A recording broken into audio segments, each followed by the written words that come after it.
Čas je za finiš prvenstva. Vsaka za prvaka ima tokrat poudarjen pomen, ko gre za dvoboj prvega proti drugemu na lestvici. Eden tistih, ki ima veliko izkušenj s podobnimi končnicami in jih je v svoji karieri uspešno prebrodil, je Marko Šuler, serijski osvajalec trofej, vsako leto osvojil vsaj eno. Zaenkrat mi uspeva, se pravim, v vsakem klubu, kjerkoli sem bil, sem jih zbiral, pa niti nisem neke pažnje na to dal, ampak na koncu se mi zdi, da ena statistika, ki nekaj pove. Tako da upam, da nadaljujemo v tem ritmu, ker je lepo pustiti nekaj za sabo in še posebej na tak način, ker to ostaja. Steber mariborske obrambe je sicer v zadnjih tednih upadljiv tudi zaradi povezane roke. Nesrečen dogodek na enem izmed treningov je pomenil, da si je bilo treba zaradi nalomljene dlančnice pomagati z opornico, ki je nekaj, na kar se je moral Šuler privaditi. Na začetku je bilo kar moteče oziroma kot nek tujek.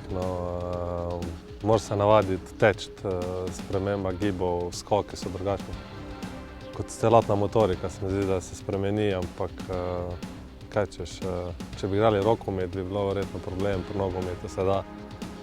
Tako da nekako kompenziramo, pa najdemo neko najboljšo možno varianto. Ni pa isto, sigurno. In z opornico tudi na dvoboju prvega proti drugemu. Kateri faktor je v takih odločilnih dvobojih najbolj pomemben, po mnenju enega najbolj izkušenih? Da ostaneš isto, da verjameš to, kar delaš na isti poti, ker takrat, ko so euforije, ko so krize, se ponovadi hitro poruši sistem, katerega delaš in začneš menjati, začneš da stvari dela drugače. V bistvu je, da ostaneš isto, ker se mi zdi, da delamo zelo dobro. In sam nadaljati v tem ritmu, če vpraša se mene, je samo vprašanje, kdaj se bo dvignila tale kanta v zrak. 5 točk prednosti in 5 tekem do konca. Dvoboj s prvimi zasledovalci bo dal nove odgovore. Celjani so sicer v Ljudskem vrtu v slabih 2 letih brez poraza. Tega se zaveda tudi Marko Šuler. Ja, je zelo zanimiv podatek. Ni mi glih nekaj spodbudilo, pa da bi se z njim hvala, ampak jaz upam, da se mogoče že jutri to spremeni. Tako da zaključeno ne bo nič.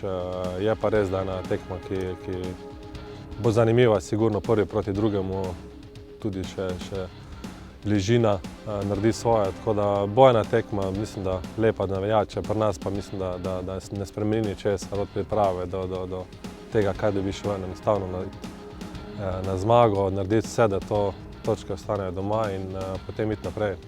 Po derbiju prejšnjo sredo znova spektakl v Ljudskem vrtu dvoboj z velikim vložkom. Ena izmed odločilnih tekem za naslov prvaka.